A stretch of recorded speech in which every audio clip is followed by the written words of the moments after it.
Pernah nggak sih lo datang ke acara reuni atau sekadar ngumpul bareng temen lama dengan semangat pengen nostalgia, tapi pas pulang lo malah ngerasa kayak orang paling gagal sedunia? Lo datang pengen ketawa ketiwi bahas masa lalu, ujung-ujungnya malah dengerin presentasi terselubung soal gaji 2 digit, portofolio investasi, atau cicilan rumah di kawasan elit. Emang guenya yang telat, apa mereka yang kecepetan ya? Gue ngeliat fenomena ini makin sering banget kejadian di tongkrongan manapun belakangan ini. Rasanya tuh aneh banget.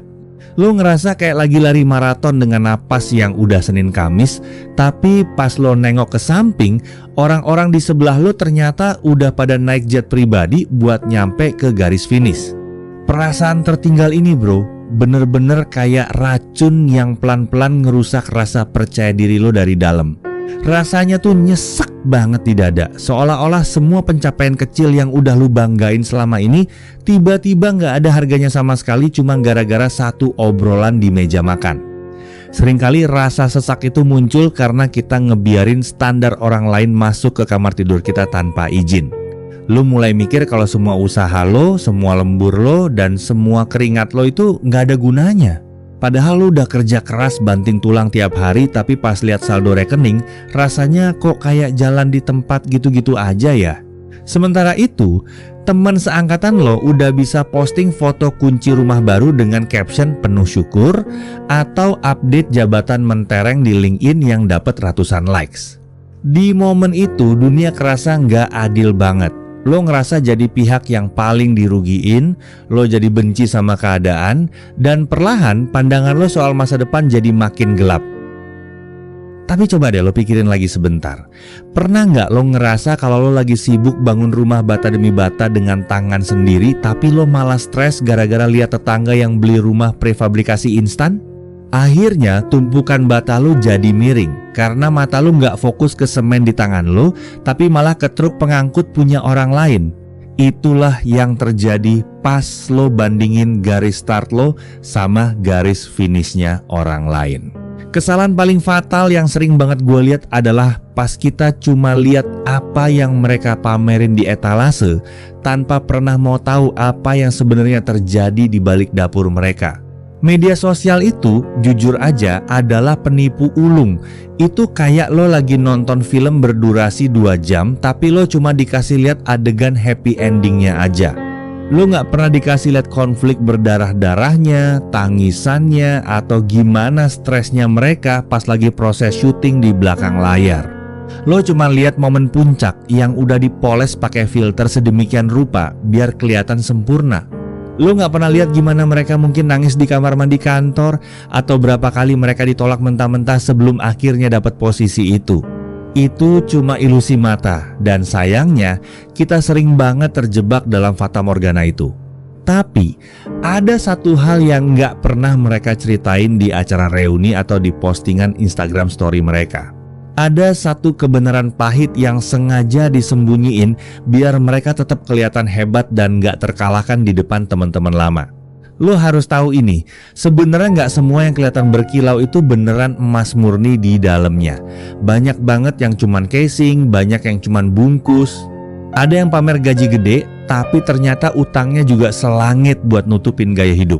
Ada yang jabatannya tinggi, tapi tiap hari minum obat penenang gara-gara tekanan kerja yang gak manusiawi. Jadi, kenapa lo harus minder sama sesuatu yang mungkin aja cuma topeng? Gue mau lo sadar satu hal yang fundamental banget. Sukses itu bukan lomba lari massal yang semua pesertanya harus start di jam yang sama dan finish di detik yang sama. Hidup lo itu punya timeline sendiri yang gak bisa dan gak perlu lo paksa buat sama kayak standar suksesnya orang lain. Ibaratnya gini deh, coba lo bandingin pohon jati sama pohon tauge. Tauge itu emang tumbuh cepet banget, dalam hitungan hari aja dia udah kelihatan hasilnya. Tapi masalahnya, tauge itu gampang banget tumbang dan umurnya pendek. Beda sama pohon jati. Jati butuh waktu bertahun-tahun, bahkan puluhan tahun buat bisa tumbuh kokoh. Tapi sekali dia udah tegak berdiri, badai segede apapun gak bakal bisa ngerobohin dia dengan gampang. Kalau temen lo dapat promosi di umur 25, ya itu emang timeline dia. Bukan berarti lo gagal kalau lo baru dapat pencapaian yang sama di umur 30 atau 35. Lo nggak telat, lo cuma lagi ada di musim yang beda sama mereka. Jangan pernah paksa bunga buat mekar sebelum waktunya, karena kalau dipaksa, akarnya mungkin belum cukup kuat buat nopang kelopaknya yang cantik itu. Masalahnya sekarang, lo terlalu sering pakai kacamata orang lain buat ngelihat hidup lo sendiri yang sebenarnya udah cukup oke.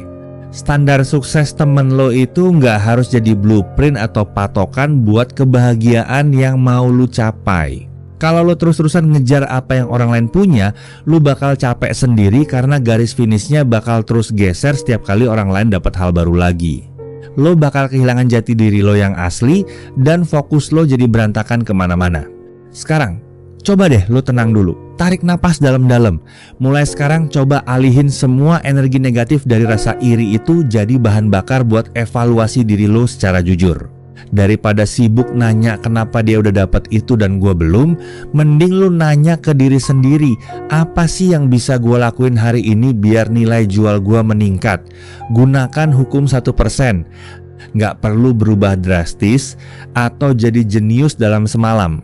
Cukup jadi 1% lebih pinter, 1% lebih sabar, atau 1% lebih rajin dari diri lu yang kemarin. Fokus ke hal-hal yang emang ada di bawah kendali lo sepenuhnya, bukan malah meratapin keberuntungan orang lain yang kita sendiri nggak jelas asalnya dari mana. Mulai asah skill baru, baca buku lagi, atau ikut pelatihan. Intinya jangan cuma jago komplain tapi nggak ada aksi.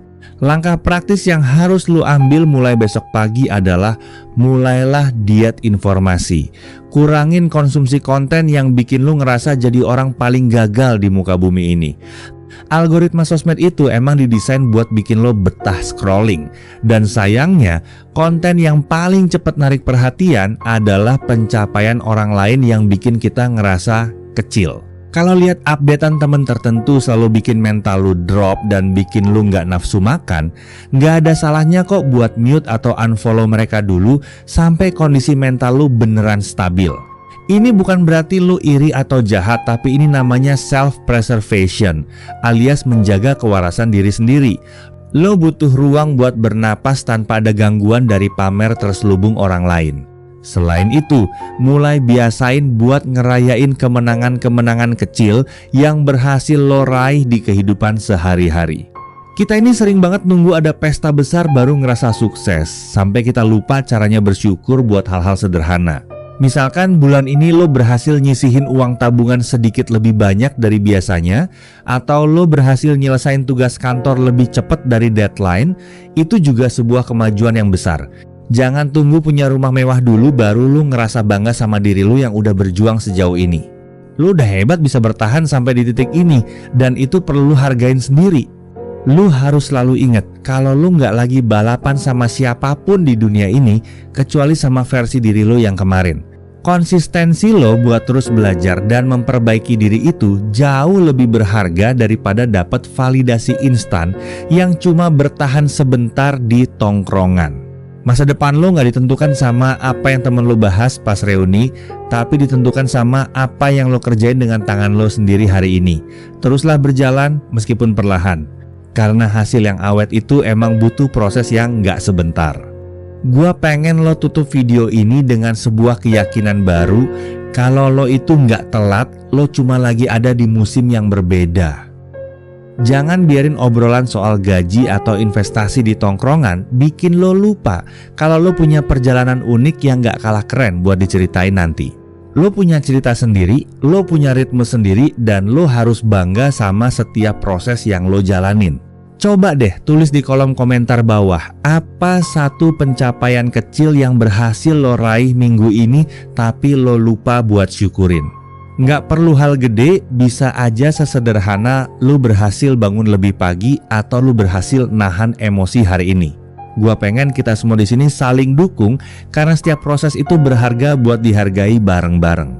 Jangan lupa share video ini ke teman lo yang mungkin lagi ngerasa minder juga, biar mereka sadar kalau mereka nggak sendirian ngadepin perasaan ini. Tetap semangat jalanin hari, fokus sama jalan lo sendiri. Sampai ketemu lagi di video berikutnya.